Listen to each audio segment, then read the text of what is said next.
भारतात चालणाऱ्या अनेक NGO, शैक्षणिक संस्था आणि ट्रस्ट यांना परदेशातून कोट्यावधी रुपयांचा निधी मिळतो. पण आता या परदेशी पैशांवर सरकारची नजर आणखी घट्ट होणार आहे. केंद्र सरकार संसदेच्या पावसाळी अधिवेशनात FCRA म्हणजेच फॉरेन कॉन्ट्रीब्युशन रेग्युलेशन्स ऍक्ट सुधारणा विधेयक 2026 आणत आहे. पण सरकार हा नवीन कायदा का आणत आहे? यामुळे नक्की काय बदलणार आहे आणि काय परदेशी निधी मिळणं पूर्णपणे बंद होणार का? चला समजून घेऊया या व्हिडिओमध्ये. नमस्कार, मी प्राची शिरकर.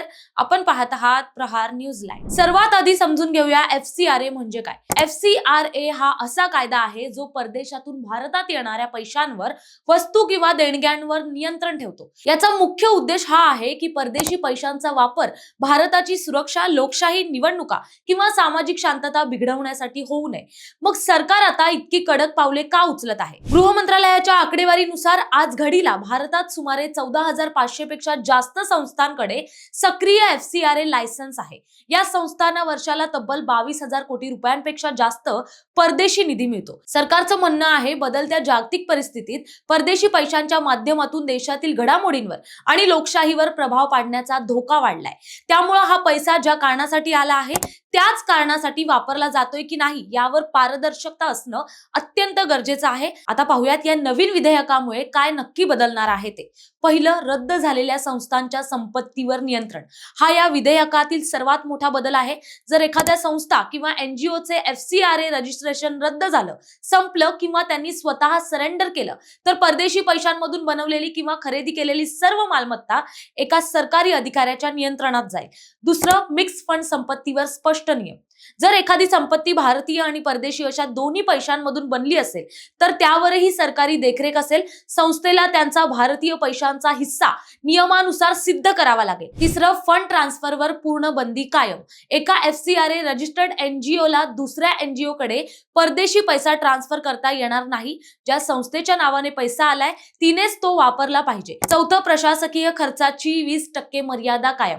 परदेशातून आलेल्या एकूण पैशांपैकी जास्तीत जास्त 20% रक्कमच पगारावर किंवा ऑफिसच्या खर्चावर वापरता येईल. उरलेला 80% पैसा प्रत्यक्ष समाजकार्यासाठीच वापरावा लागणार आहे. पाचवं, पदाधिकाऱ्यांची उत्तरदायित्व आणि आधार ओळख. संस्थेच्या मुख्य ट्रस्टी आणि संचालकांना आधार कार्ड आणि परदेशी नागरिकांसाठी पासपोर्ट देणं अनिवार्य असेल. या कायद्यामुळे अनेक प्रश्न आणि गैरसमज सुद्धा निर्माण झालेले आहेत. त्याची उत्तरं जाणून घेऊया. प्रश्न पहिला, काय सरकार परदेशी फंडिंग पूर्णपणे बंद करत आहे का? उत्तर आहे, अजिबात नाही. सरकार फंडिंग बंद करत नसून फक्त नियमांचं पालन आणि पारदर्शकता अनिवार्य करत आहे. प्रश्न दुसरा, धार्मिक किंवा शैक्षणिक संस्थांवर याचा वाईट परिणाम होईल का? तर उत्तर आहे, गृह मंत्रालयाने स्पष्ट केलंय की हा कायदा कोणत्याही विशिष्ट धर्म किंवा समुदायाविरुद्ध नाहीये. नियमांचं पालन करणाऱ्या सर्व वैध संस्थांना निधी मिळत राहील. थोडक्यात सांगायचं तर अमेरिका आणि ब्रिटन सारख्या अनेक देशांमध्ये परदेशी प्रभावावर कडक कायदे आहेत. भारत सरकारचं म्हणणं आहे की हे पाऊल राष्ट्रीय सुरक्षा आणि पारदर्शकतेसाठी आवश्यक आहे. तर दुसरीकडे काही सामाजिक संस्थांचं म्हणणं आहे यामुळे नियमांचा बोजा वाढेल. तुम्हाला काय वाटतं, परदेशी निधींवर अशी कडक नजर ठेवणं योग्य आहे का? तुमच्या प्रतिक्रिया कमेंट करून नक्की सांगा. व्हिडिओ आवडला असेल तर लाईक करा, शेअर करा आणि अशा सोप्या विश्लेषणासाठी प्रहार न्यूज लाईनला फॉलो करा. धन्यवाद.